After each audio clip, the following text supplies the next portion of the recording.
Hello, my name is Sinead McParland. I am a dietitian and nutritional advisor for the Egan Group. So today I want to speak to you about nutrition and colostomy. But just before we get on to that, I do want to stress that the information is very general and it's very individual to each and every person. So what works food-wise for one person might not work for the next person and vice versa. If you have any issues or any concerns, it is important that you do speak to your healthcare professional, your dietitian, your GP, your stoma nurse. So, diet and colostomy.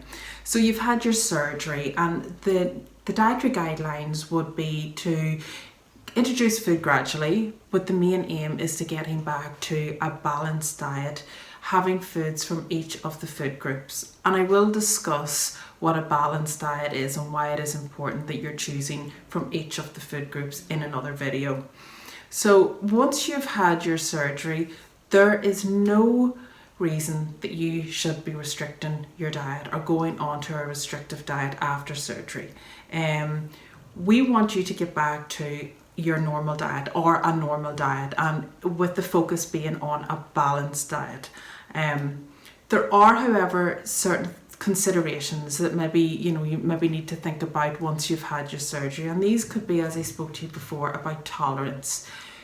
Some people might be able to tolerate getting back to a normal diet very quickly straight after surgery, where this maybe just does not happen as quick for somebody else. There's certain foods, and I would call them trigger foods, and I will discuss some trigger foods in another video.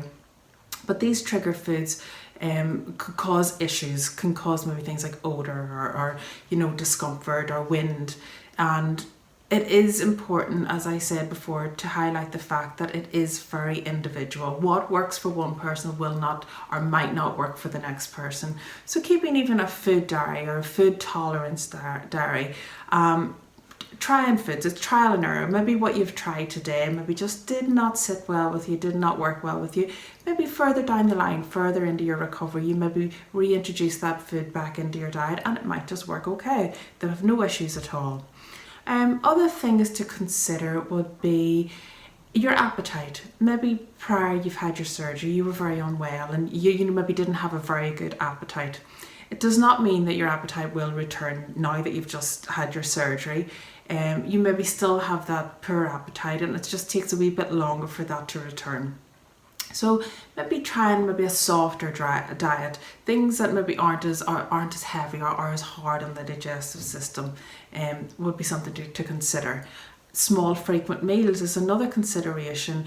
Unable to tolerate 3 large meals in the day, so maybe having smaller meals at shorter intervals is something that maybe works better for you. Also eating late at night.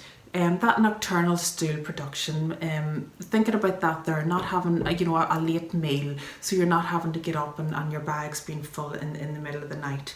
But as I said at the start, it is very individual and it is very trial and error. But where we want you to be with after your surgery, your colostomy surgery, is getting back to your normal diet with the focus on a balanced diet. Okay, thank you.